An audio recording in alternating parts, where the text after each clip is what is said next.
With the second half of South Korea's 2021 National Assembly set to begin in June, lawmakers face the task of redistributing the leadership of key standing committees. On the 2021, Chung Kyung-rae, leader of the Democratic Party, said his party intended to take control of all such chair positions, prompting sharp objections from the opposition People Power Party.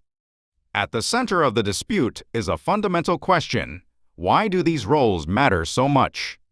Why are standing committee chairs important? The National Assembly makes laws, but it is impossible for all 300 lawmakers to review hundreds of bills at once. To manage this, the body relies on 17 standing committees, each focused on a specific policy area, to conduct initial reviews. The legislative process unfolds in stages. A bill is proposed, examined by a standing committee, reviewed by the Legislation and Judiciary Committee for structure and language, and then brought to a plenary vote. If a bill does not pass the standing committee stage, it cannot reach the plenary session. The chair of a standing committee has the authority to convene meetings and place items on the agenda. If the chair does not introduce a bill, discussion cannot even begin. Conversely, bills favored by the chair can be handled swiftly, meaning the chair influences both the speed and direction of the legislative process. The Legislation and Judiciary Committee is one of the most important of the 17 standing committees. It checks whether bills passed by other committees fit within the legal system, which is why it is often called the gatekeeper of legislation. Under the National Assembly Act, standing committee chairs are elected by a majority vote in the plenary session, with no formal rule on distribution between ruling and opposition parties.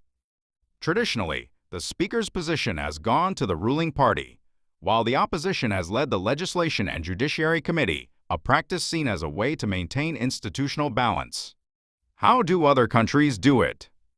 How do other countries appoint standing committee chairs? In the U.S. Congress, the majority party takes all committee chair positions. However, the U.S. system differs from Korea's. Power is divided between the House and Senate, and the strong seniority principle makes it difficult for party leadership to arbitrarily control committees. Minority parties are also guaranteed filibuster rights by law, and there is no supercommittee like Korea's Legislation and Judiciary Committee.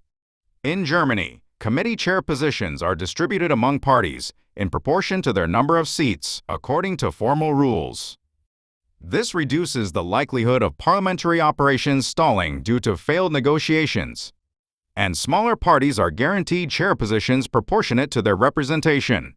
However, since this system stems from a coalition government structure in which multiple parties form the government, it is not easy to apply directly to Korea, where two-party rivalry is strong. France legally guarantees that the chair of a key budget oversight committee must be held by the opposition. This approach respects majority rule, while institutionalizing a minimal safeguard against abuse of power.